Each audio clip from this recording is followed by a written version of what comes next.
Ladies and gentlemen, I would like to welcome you to the 17th BMW MOA International Rally.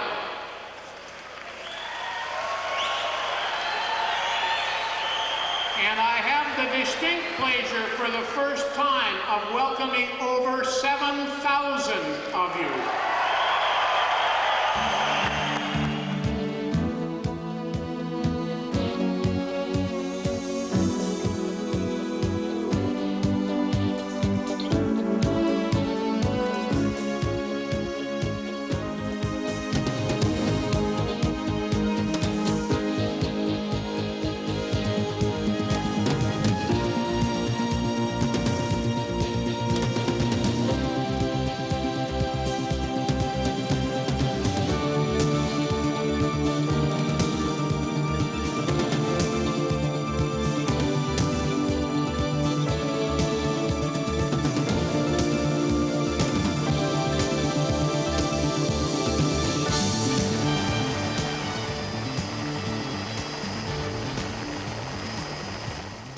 It's a once-a-year event, normally in the last 3 weeks of July. This rally is the event of the year. It's a whole lot of fun. I've never seen so many bikes. Bit overwhelmed to see so many bikes as I've just arrived. I've been to about 6 or 8 nationals. This is the biggest one yet. We go wherever the national is. Plan our vacation around the national. I think this is our 16th one. We're having a good time at the rally. My husband is working with Bob's Used Parts, and this is our first rally. You can go through a rally site and look at the demographics, look at who these people are, and you will find that it is very, very little different than a census for any particular area of the country. It's some of everybody. For me, this rally is people. Fellowship, brotherhood, it's really fantastic. It's a chance to meet people that basically you only see every year at the rally. To come down to this national rally, it's approximately 2,400 miles. I mean, for one thing, it gives me an excuse to feel the freedom of the road on the motorcycle, and when you hit your journey's end, the fellowship and camaraderie of everybody else.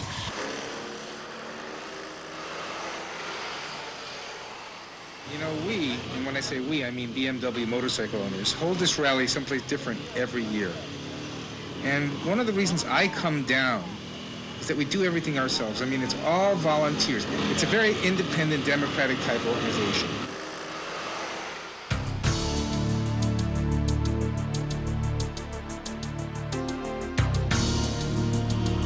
This is the first time I've seen the BMW display truck. It's got everything right on it. You know, like bikes and accessories. I think it's great that BMW comes out to support our rally like this.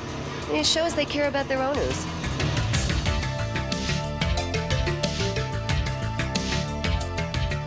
I think probably the most enjoyable thing for me, besides all the getting to meet all the different people, would be the exchange of information.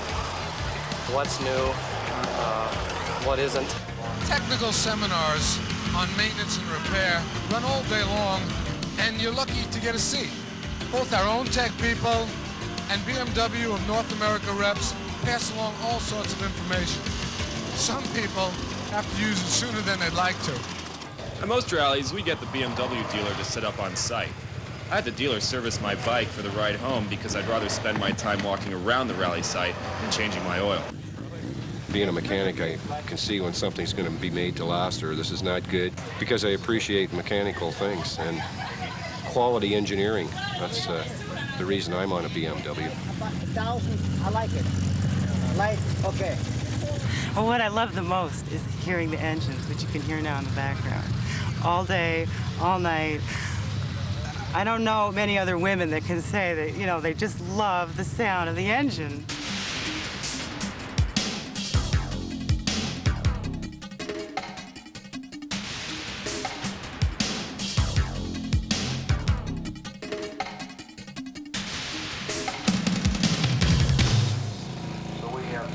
Non-interactive system. Okay, we're going to, like I say, the first pass we're going to make is going to be with the motorcycle without the anti-lock brakes. Okay, watch the wheels, watch the hips, watch them. Whoa. Okay.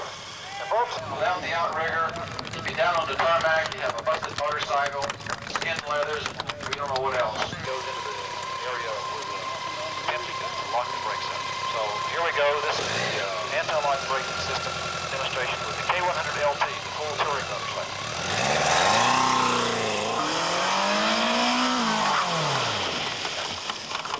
It does a little lock. Brake lever all the way to the grip. Rolls almost instantly. Foot brake as far down as it would go. Motorcycle stays upright. We'll do what it's supposed to do every time. Every time, as I say, time after time after time. Folks, what do you think? Anti-lock braking system's the way to go?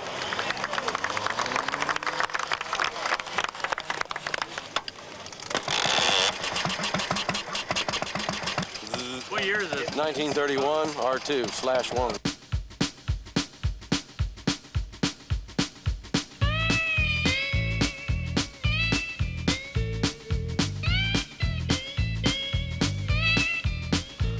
The vintage motorcycle exhibit, I mean, it gives me the opportunity to talk history, parts, you know, with people who are just as crazy about old bikes as I am.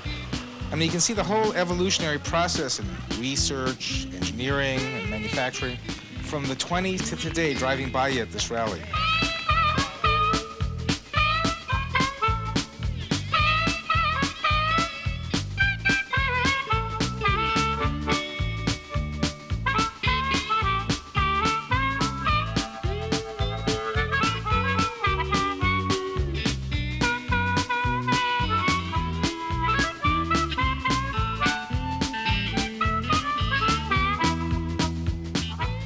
I wanted a BMW when I first saw them in 1961. At that time, they were far too expensive. I could purchase 2 Triumphs for the price of 1 BMW, so I'll call it financial situations prevented that.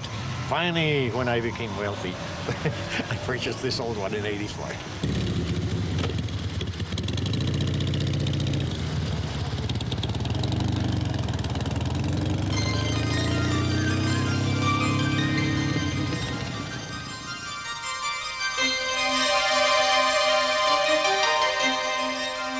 I never had a license until last year, at the age of 60. Oh, yeah? And I decided to do this bit. What do they call you? Crazy Grandpa.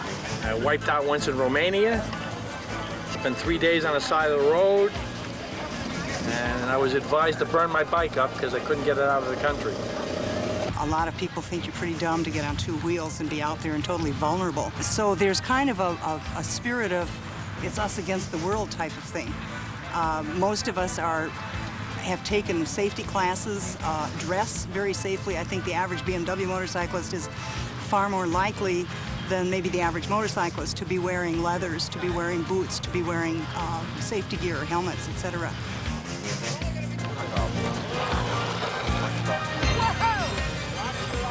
The safety classes are great. The Motorcycle Safety Foundation instructors really took the time to make sure I understood what they were saying. You know, it's one thing to teach the facts about safety, but when you're driving down the road and a station wagon pulls out in front of you, you'd better be able to apply those safety tips.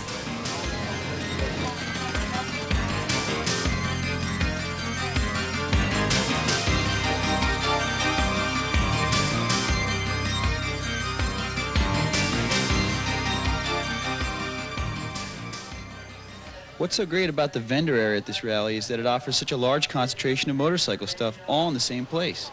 There must be 100 different vendors here with everything from the sublime to the ridiculous. Of course, one rider's sublime is another rider's ridiculous.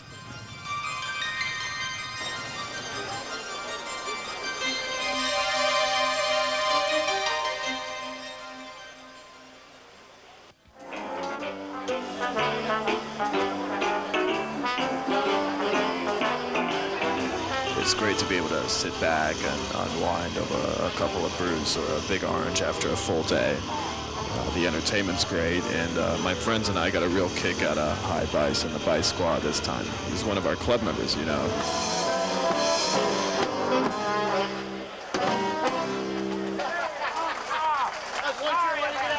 It's a real family reunion, and somehow you still don't have enough time to talk with everybody you wanted to run into.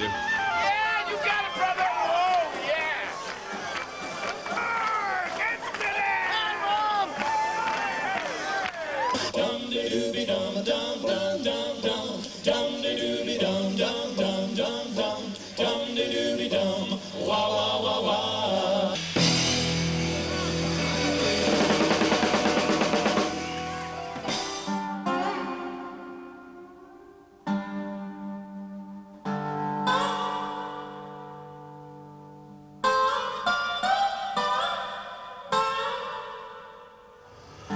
Saturday, my wife and I are hoping to win a K1 test ride. This morning we'll drop our son off at the children's program run by BMW MOA volunteers. The kids have fun, and it gives us a chance to get out on our own for a few hours.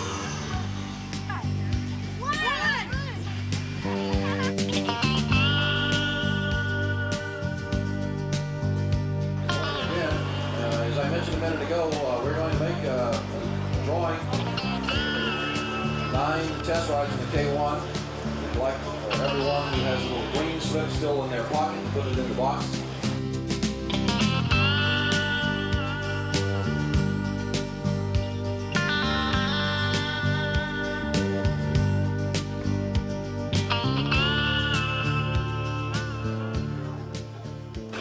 From Lansdale, Pennsylvania, Ed Crane. Hey! Wow, this one's from far away. Huntington Park, California, Gil Laird. John Consolati from Toronto, Ontario. Oh boy. Our 9 o'clock test riders should be by their motorcycles. If you have signed up to ride at 9 o'clock, take a test ride at 9 o'clock, we'd like for you to stand by the motorcycle that you've been assigned. And some of the personnel from BMW will be around to explain the controls to you and take your release. Well, I didn't win a test ride, but maybe I'll really get lucky and win tonight's drawing for the BMW K1 that the BMW Motorcycle Owners of America is giving as a door prize.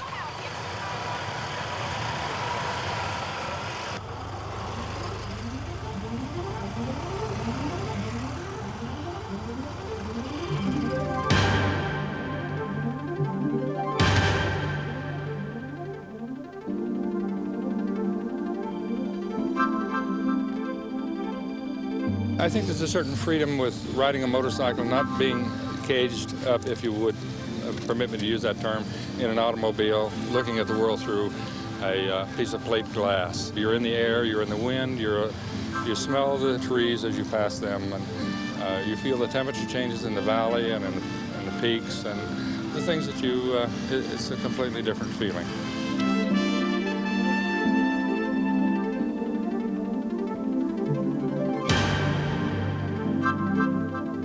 Well, I'm a full-time painter. I have a studio in New Hampshire.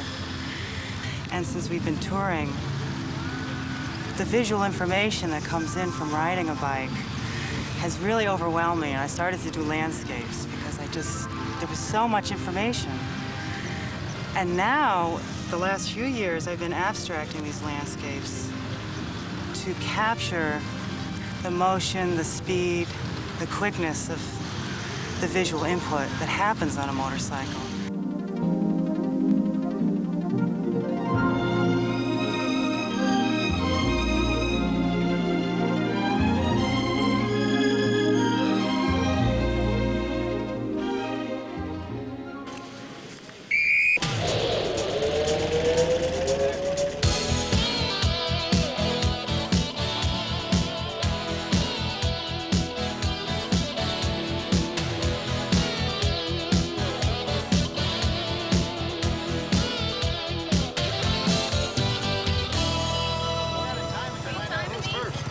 Now we'll have a run.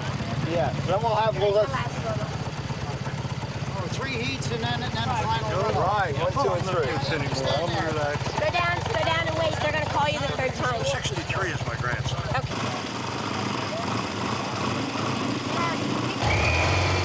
I never miss the field events at a BMW MOA rally. The field events are really a lot of fun, and I really enjoy competing. Like this year, I took 2nd in the slow race.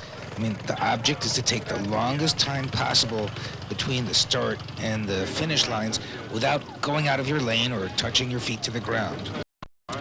Like, in other words, how slow and how steady can you ride? It's a lot harder than you think. I think I made all of 3 feet. Oh, yeah?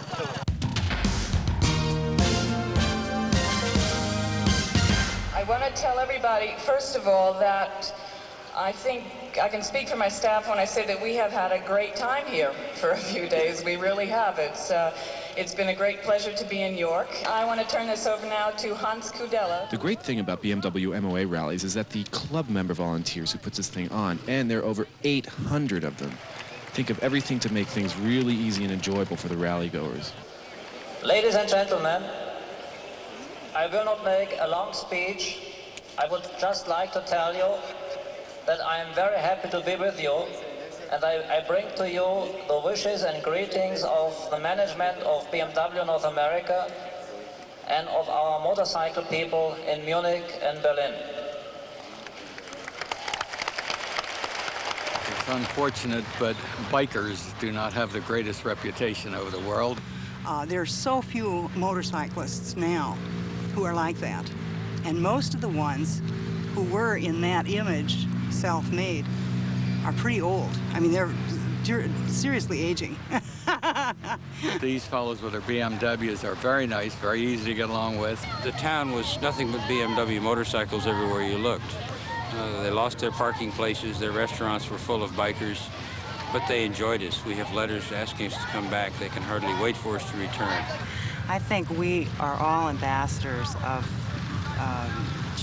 putting across a good impression. You can go anywhere in the world with BMW gatherings, and everybody's very friendly, overly hospitable. You know, they always have a room for you if you need a room. They have mechanical help if you need, maintenance. Just a nice group of people. You meet the nicest people on a BMW.